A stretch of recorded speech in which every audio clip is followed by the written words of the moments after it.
ETF index mutual funds నేర్చుకుని stock మార్కెట్లో రాణించాలనుకుంటున్నారా? వెంటనే ఈ నెంబర్కి కాల్ చేయండి.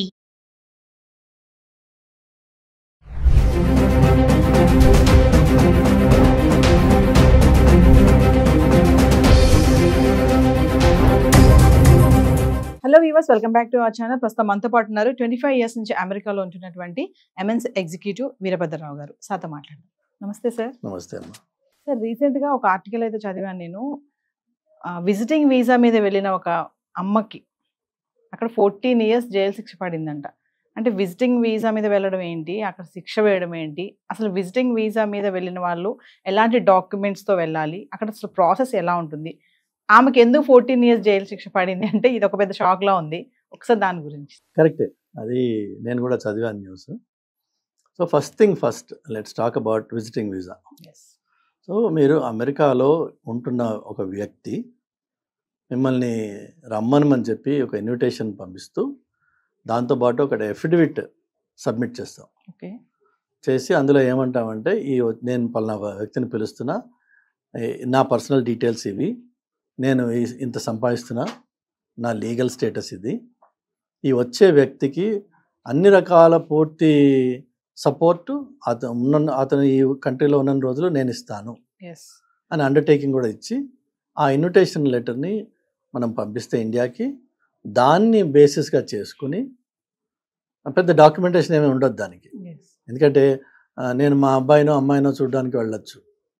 జనరల్గా మన వాళ్ళు చాలామంది పేరెంట్స్ వాళ్ళ పిల్లల డెలివరీస్కి వాటికి వెళ్తూ ఉంటారు. అవి చాలా innocent, straight forward, simple things. కానీ మన వాళ్ళు ఇంకోటి కూడా చేస్తూ ఉంటారు. ఒక community particularly, I don't want to name them, but వాళ్ళు ఏం చేస్తారంటే, వాళ్ళకి పెద్ద హోటల్ చైన్స్ ఉన్నాయి, వాళ్ళ పేరెంట్స్కి గ్రీన్ కార్డ్ ప్రాసెసింగ్ చేశారు, కొంతమందికి సిటిజన్షిప్స్ కూడా వచ్చాయి. అలా కాకుండా కొంతమంది విజిట్లో వస్తూ ఉంటారు. ఈ విజిట్లో వచ్చినప్పుడు చేయాల్సిందల్లా, మీరు you have come to the US to visit your family and friends. అలానే కొన్ని ప్లేసెస్ తిరుగుతానని చెప్తాం. అక్కడ మనం ఇతనే ఇంట్లో కూర్చుంటామని చెప్పాం. సో తిరుగుతాం, సైట్ సీయింగ్, అది మాత్రమే మనం చెయ్యాలి అక్కడ. అలా కాకుండా కొంతమంది మన వాళ్ళు ఏం చేస్తారంటే, ఎలాగో నేను అమెరికాలో ఉన్నా కదా, ఎలాగో నేను డే టైంలో పిల్లలు ఆఫీస్కి వెళ్ళినప్పుడు ఖాళీగా ఉన్నా కదా అని తల్లులో పిల్లలో మొత్తానికి ఒక కలెక్టివ్ ఐడియా అది ఏంటంటే, అమ్మ నువ్వు ఇంట్లో ఉన్నప్పుడు వచ్చే 3 months ఈ చుట్టుపక్కల చిన్నపిల్లలు ఉంటారు కదా, వాళ్ళని బేబీ సిట్టింగ్ చూడు, విజిటింగ్ వీసా మీద వచ్చిన వాళ్ళని ఓకే అని పిల్లల ఐడియా ఉండొచ్చు, తల్లి ఐడియా ఉండొచ్చు. నాన్న నేను ఇంట్లో చదువుకున్న దాని ఇంట్లో ఖాళీగా ఎందుకు ఉండాలి. ఈ 14 years జైలు శిక్ష పడ్డ ఆవిడ నేను చదివింది డాక్టర్ అని చెప్పి, maybe true or not, I don't know exactly. అయితే ఆవిడ చదువుకున్న ఆవిడ ఇండియాలో డాక్టర్. సో మనకుండే ఈగోస్, కాన్ఫిడెన్స్, ఎడ్యుకేషన్ అన్నీ ఉన్నాయి, బ్యాక్గ్రౌండ్ ఉంది. కానీ నువ్వు పరాయి దేశంలోకి వెళ్ళినప్పుడు you are no more a doctor, you are not recognised, you are not licensed, you are not registered.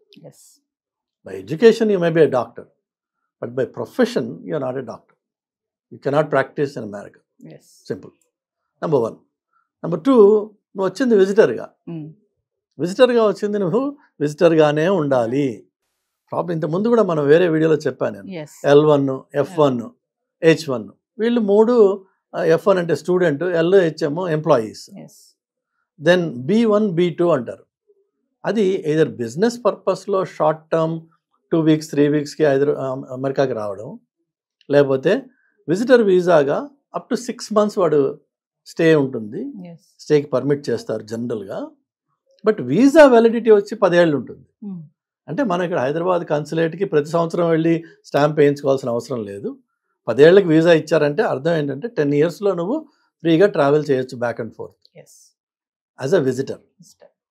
కానీ ఎవ్రీ టైం పోర్ట్ ఆఫ్ ఎంట్రీలో అక్కడ ఆఫీసర్ ఆపి మిమ్మల్ని అడుగుతాడు, ఎందుకు వచ్చావు నువ్వు, ఎవరున్నారు ఇక్కడ నీకు, వాళ్ళ అడ్రస్ ఏంటి, వాళ్ళ పొజిషన్ ఏంటి, కొన్ని బేసిక్ డీటెయిల్స్ వెరిఫై చేస్తారు. చేశాక వాళ్ళు మీకు కొన్ని రోజులు పర్మిట్ చేస్తారు యుఎస్లో ఉండడానికి. I-94 అంటాం దాన్ని. అది 6 months మ్యాక్సిమం ఉంటుంది. బట్ 6 months లోపు మీరు మళ్ళీ కావాలని ఏదైనా health reasons, if you have a right reason, genuine reason, you can ask for an extension. So ఆ టైంలో మీరు విజిటర్గా అమెరికాలో ఉన్నారు. ఉద్యోగము, వ్యాపారము చేసి డబ్బు సంపాదించే హక్కు మీకు లేదు అక్కడ. ఈవిడ చేసిన తప్పు ఏంటంటే, ఈ బేబీ సిట్టింగ్ అనే ఒక వ్యాపారం చేసింది ఆవిడ. If it is a service, it's a different story all together. She was making money. Number 2, అమెరికాలో ఎమర్జెన్సీ ఏదైనా వచ్చింది అనగానే ఫస్ట్ రియాక్షన్ న్యాచురల్గా అమెరికన్స్కి వచ్చేది call 911. Sometimes it's a stupid reason, sometimes most often 99% of the time it's a genuine emergency. Yes. Okay, there are even people out of panic attacks due to some past trauma might call 911 and they will get moral support. Yes. Sometimes in person, sometimes over the phone, but you are allowed to call. Nobody will discourage you from doing so. So 911 is your go-to in any emergency. ఈవిడ విషయంలో జరిగింది, నేను చదివింది ఆ వీడియోలు చూసింది ఏంటంటే, ఆవిడ యాజ్ ఎ డాక్టర్, బికాజ్ ఆమె ఎడ్యుకేటెడ్ కాబట్టి, she try to help a baby who was choking on some chips ఇంకోటో మొత్తానికి baby was choking and she could not help the baby.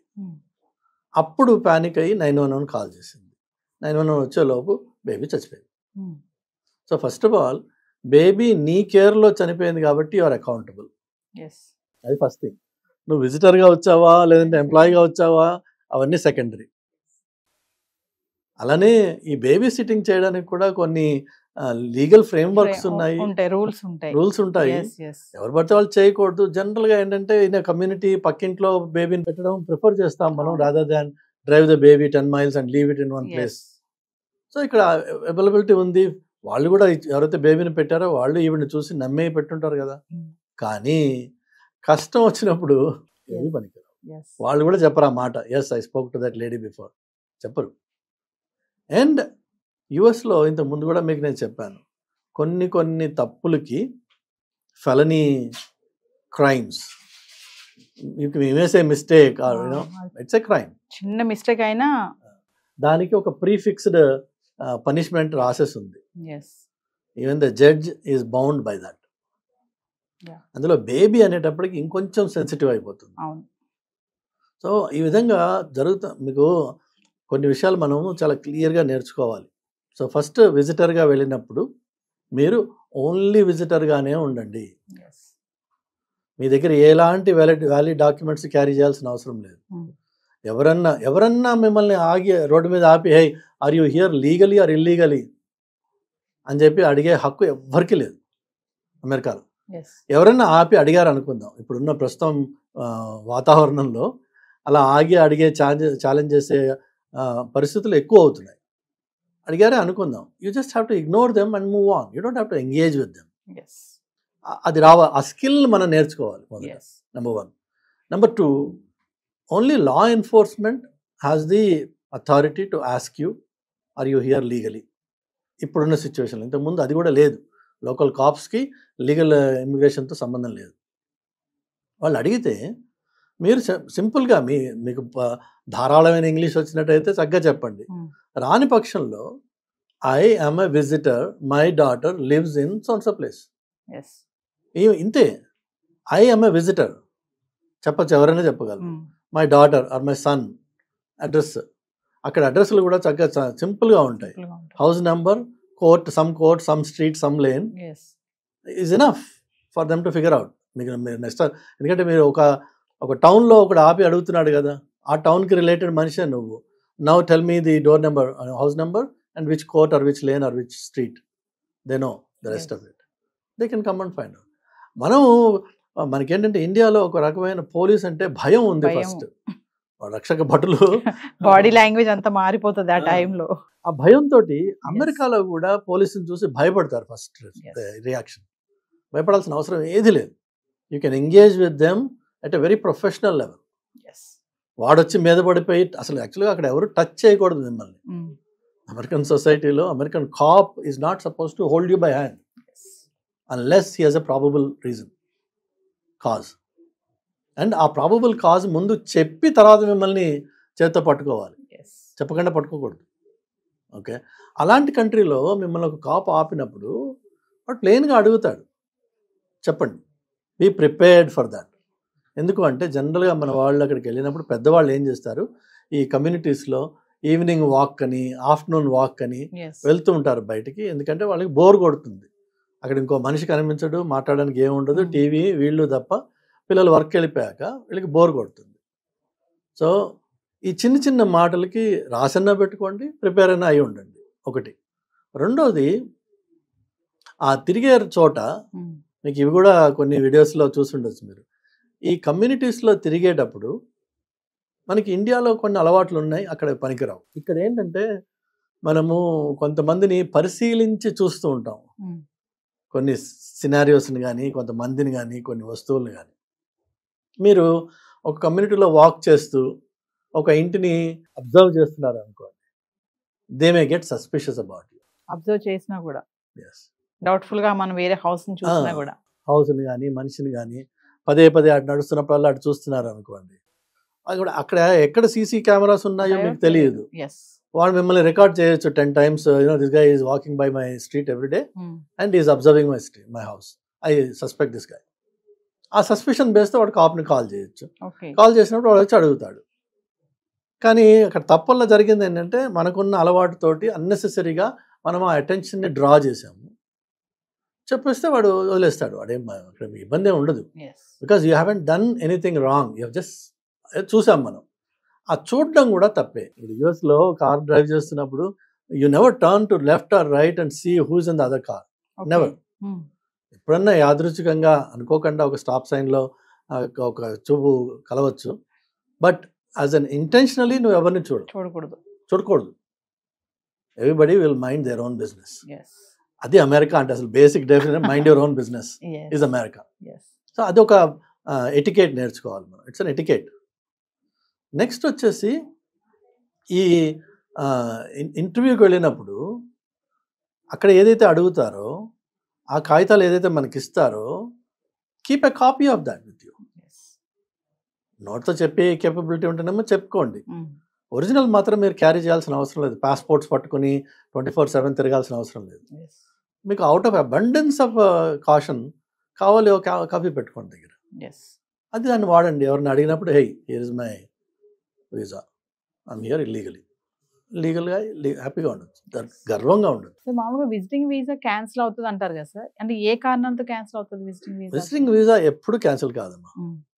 So again remember 2 things. One is visa which is given here in the consulate, permission to travel to the country. That visa simply tells the airline carrier వాడికి permission. అది ఆ కాగితం మీ దగ్గర లేకుండా మీరు ఏ ఫ్లైట్లోనూ ఎక్కలేరు. మీరు చెక్-ఇన్కి వెళ్ళినప్పుడు counter దగ్గర వాడు అడుగుతాడు, do you have a green card or you citizen or where is your visa. మీరు అది ఏదో ఒకటి చూపిస్తేనే మీకు ఆ ఫ్లైట్లో బోర్డింగ్ ఇచ్చేది. కాదు నేను అక్కడికి వెళ్ళాక చూసుకుంటానులే, నేను అసైలం సీక్ చేస్తున్నా, ఇదంతానే. అది ఒకటి. అక్కడికి వెళ్ళిన తర్వాత పోర్ట్ ఆఫ్ ఎంట్రీలో ఆ ఆఫీసర్ మళ్ళీ again he tries to ensure that you are here for the right reasons. వాళ్ళ ఉద్దేశం కూడా ఏదో మిమ్మల్ని ఇన్వెస్టిగేట్ చేసి ఇంట్రాగేట్ చేసి కష్టపెట్టాలని ఎవరికి లేదు. అయితే ఇంతకుముందు మనం మాట్లాడుకున్నట్టుగా ఇండియన్ స్టూడెంట్స్ అమెరికాకు వచ్చి స్టూడెంట్గా కాకుండా వర్క్ చేయడం అనేది ఎన్నో ఏళ్ళుగా నడుస్తున్న ప్రాక్టీస్ అది. కానీ ఈ దొంగ ఎప్పుడు పట్టుబడలేదు.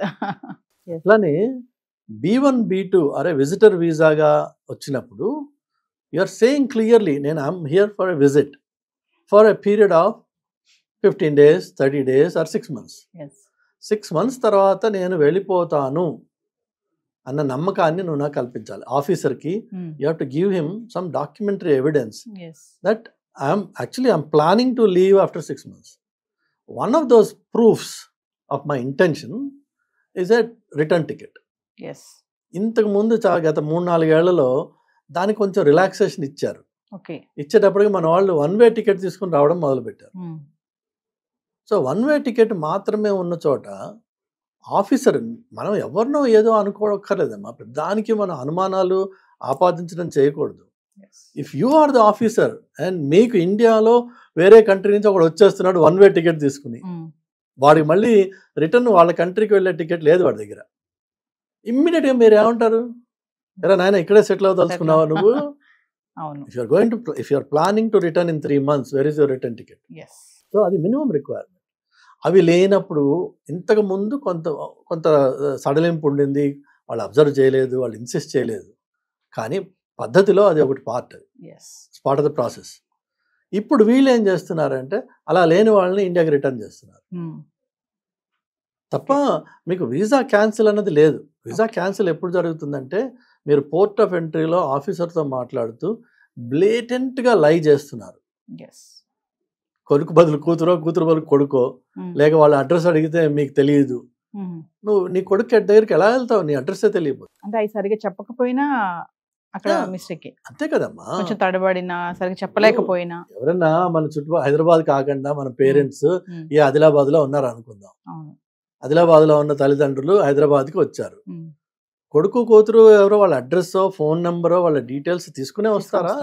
ఏం లేకుండా వచ్చేస్తారా? వాళ్ళు తీసుకుని వస్తారు కదా. So same thing applies when you're going to America. And that ఒక కొత్త దేశం, నీకు భాష రాదు, వచ్చిందే అనుకుందాం, నీకు ఏం తెలుసు అక్కడ ఏం కనిపెడతావు నువ్వు? You need help upon arrival or you need to know where you want to go upon arrival. అందుకనే వాళ్ళు అడుగుతారు. ఇప్పుడు బిజినెస్ వీసా వెళ్ళిన వాళ్ళు ఏమో హోటల్ అడ్రస్ ఇస్తారు. I'm going to stay in so and so hotel, here is my reservation అంటాడు.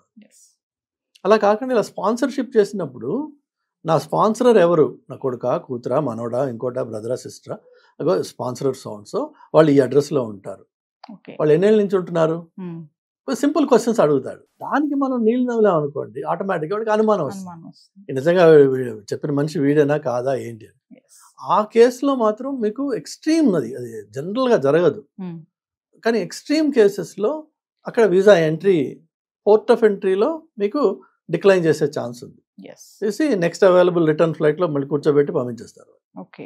లేకపోతే ఇంకొకటి ఏంటంటే 6 నెలలు మీకు మొదట వీసా ఇచ్చారు ఒకసారి, మీరు 6 నెలలు ఉన్నారు అక్కడ, అమెరికాకి మీరు విజిటర్గా వచ్చారు, you're a native of a different country, అమెరికాకి చుట్టం చూపుగా వచ్చి పోతా అన్నారు, వచ్చి వెళ్ళారు, మళ్ళీ 4 రోజులు తిరిగి వచ్చారు అనుకుందాం.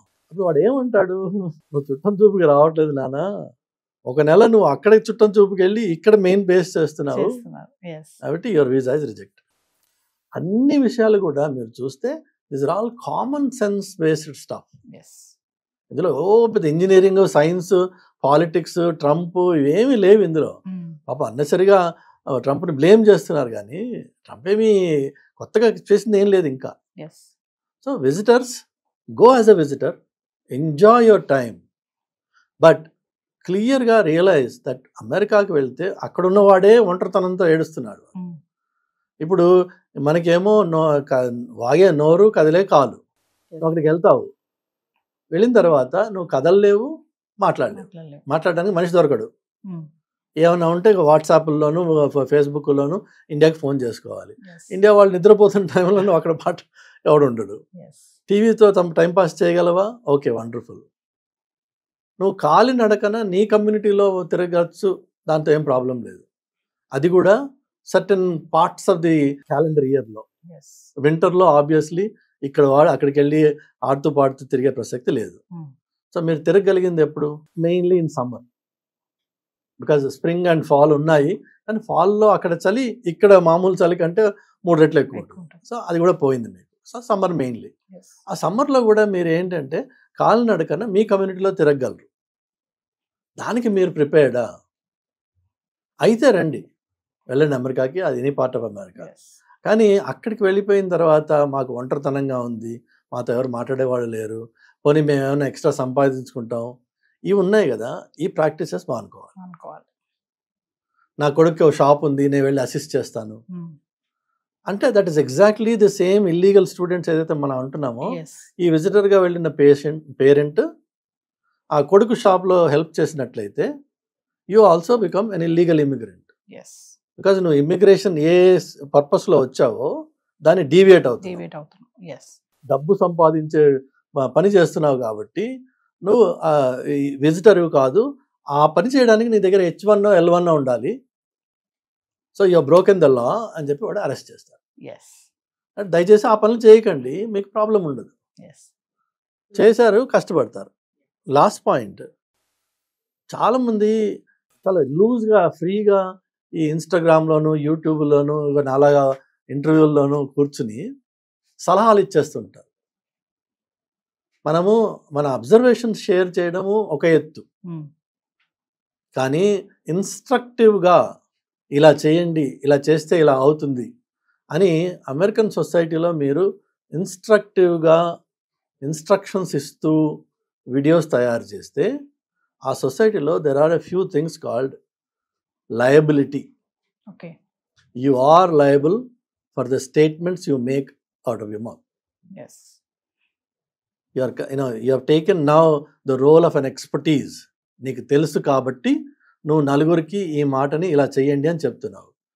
నీ మాటని ఫాలో అయ్యి వేరే వాళ్ళు దాన్ని పాటించి చేసి దానివల్ల నష్టపోతే they can sue you for the statements and instructions you have shared. You are liable. Yes. So liability is a big thing in America. Everything liability అంటే ఎంత ఘోరంగా ఉంటుందంటే మన ఇంటి ముందు వాక్ వే ఉంటుంది కదా, మన ఇల్లు దాని నుంచి ఒక 15 అడుగులు వెనక ఉండొచ్చు, దానికి ఒక వాక్ వే ఉంటుంది, అక్కడ వచ్చి మళ్ళీ ఇక్కడ కలుస్తుంది. ఇందులో ఎక్కడైనా సరే అనీవెన్గా ఉండి ఎవరన్నా కాలు బెనికి లేక కాలు విరిగి పడితే they can sue you. Okay. Because you are liable to maintain that premises in front of your home. That is liability. Next వచ్చేసి అకౌంటబిలిటీ. మీకు always you cannot hide from accountability in the US environment. ప్రతి దానికి ఒకరు you can always choke one neck అంటాం అక్కడ. మీకు responsibility ఉంది, you are accountable for the actions you take. Okay. Then next thing వచ్చేసి ఇలాంటివి చేసినప్పుడు మీరు కూడా పెడుతూ ఉంటారు, first there is a disclaimer. ఇందులో ఒపీనియన్స్ వగేరా వగేరా. So disclaimers are another very important thing. Then the last thing is disclosures.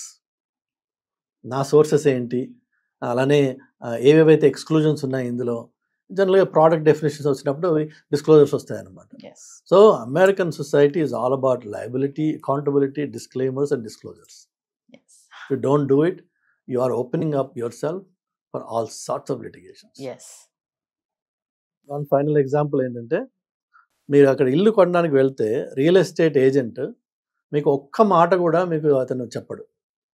ఇది ఇల్లు, ఇగో ఈ ఇంటి గురించి డిస్క్రిప్షన్, ఇది చూడండి చూపిస్తాడు మీకు. ఇక్కడ ఈ రూమ్ ఉంది, అక్కడ ఆ రూమ్ ఉంది, ఇవన్నీ చూపిస్తాడు. నెక్స్ట్ వచ్చేసి ఈ నేబర్హుడ్లో ఏ కమ్యూనిటీ వాళ్ళు ఎక్కువ ఉంటారు, పలానా వాడు ఉంటాడా, పలానా వాడు ఉంటాడా.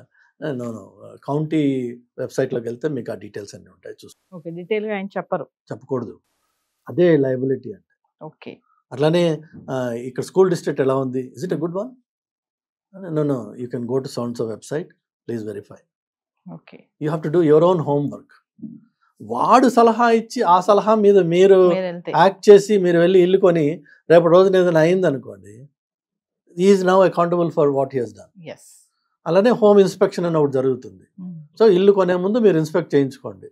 రేపు ఏదైనా డిఫెక్ట్స్ వస్తే you cannot blame anybody, but this inspection report tells you that ఇవన్నీ చేసామేమో, అన్ని బాగున్నాయి. బాగాలేదు, you can walk out of the contract. అదనమాట. సో చాలా వెరీ వెల్ డిఫైన్డ్ సొసైటీ. మనము ఇక్కడ ప్రాక్టీసెస్ తీసుకెళ్ళి అక్కడ పెట్టేటప్పటికి జరగరాని విషయాలన్నీ జరుగుతాయి. Thank you.